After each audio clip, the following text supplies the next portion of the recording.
Assalamualaikum warahmatullahi wabarakatuh. Halo semua. Jadi, Kami dari kelompok apakah akan menjelaskan hadas dan tayamum. Selamat menyaksikan.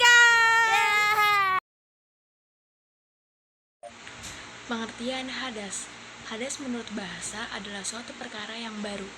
Adapun menurut istilah, hadas adalah suatu keadaan seseorang yang dianggap tidak suci menurut agama. Orang yang sedang berhadas berarti orang tersebut tidak suci, yang mengakibatkan sholatnya dan ibadah yang lain tidak terima oleh Allah Subhanahu wa Ta'ala.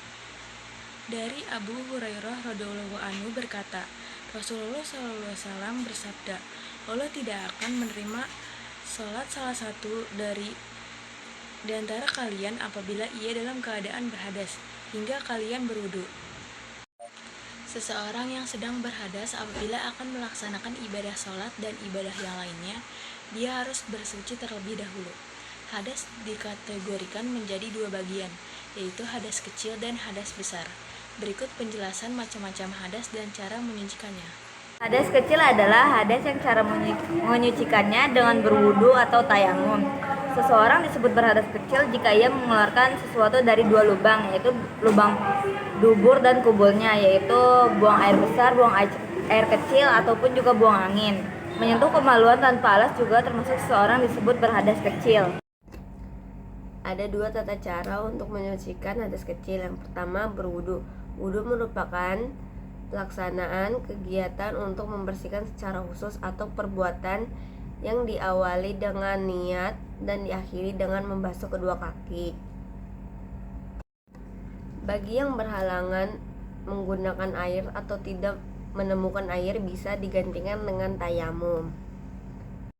Yang kedua yaitu dengan beristinja. Beristinja merupakan perbuatan untuk menghilangkan najis dengan menggunakan benda seperti air, batu, dan benda-benda padat lain sejenisnya.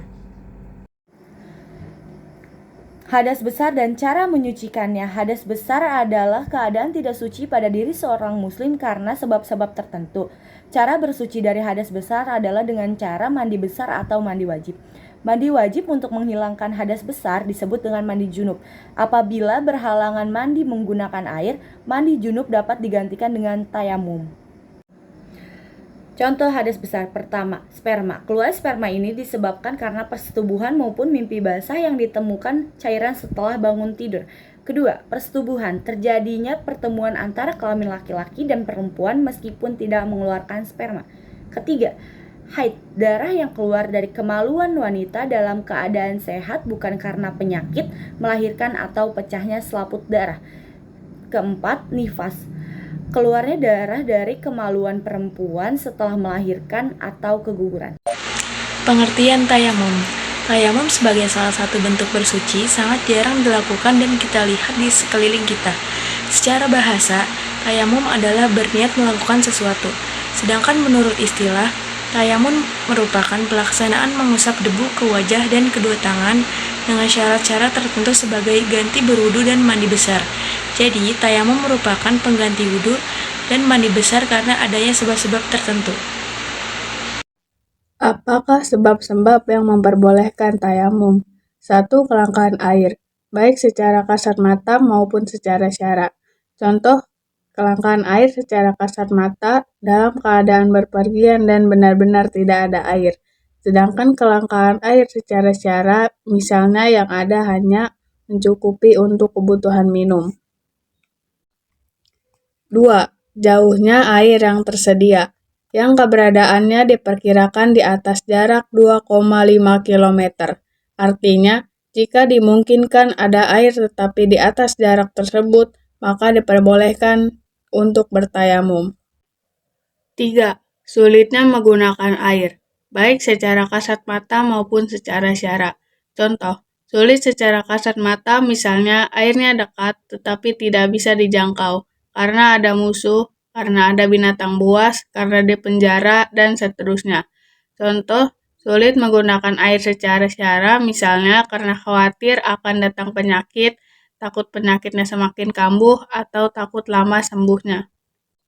Tayamum memiliki ketentuan-ketentuan khusus sebagai berikut. 1. Harus dilakukan setelah masuk waktu sholat. 2. Jika disebabkan oleh kelangkaan air, maka harus dibuktikan setelah melakukan pencarian dan pencarian tersebut dilakukan setelah masuk waktu sholat. 3. Tanah yang dipergunakan harus yang murni, tidak bercampur dengan barang lain, seperti tepung, suci, bersih, lembut, kering, dan berdebu. 4. Tayamum hanya sebagai pengganti wudhu, dan mandi besar bukan pengganti menghilangkan najis. 5. Sebelum melakukan tayamum, jika memiliki najis, harus disucikan terlebih dahulu. 6. Tayamum hanya bisa dipergunakan untuk 1 kali salat wajib. Boleh menggunakan tayamum untuk salat wajib, disusul salat sunnah, salat jenazah, atau membaca Al-Quran. 7. Meskipun pengganti, tayamum berbeda dengan wudhu. Jika wudhu memiliki 6 ketentuan wajib, maka tayamum hanya memiliki 4 rukun. 1. Niat dalam hati. 2. Mengusap wajah. 3. Mengusap kedua tangan. Dan 4. Berurutan. 8. Tayamum menjadi batal disebabkan oleh perkara-perkara yang juga membatalkan wudhu. 9. Oleh karena salah sebabnya adalah kelangkaan air, maka tayamum akan menjadi batal ketika menemukan air sebelum salat dilaksanakan.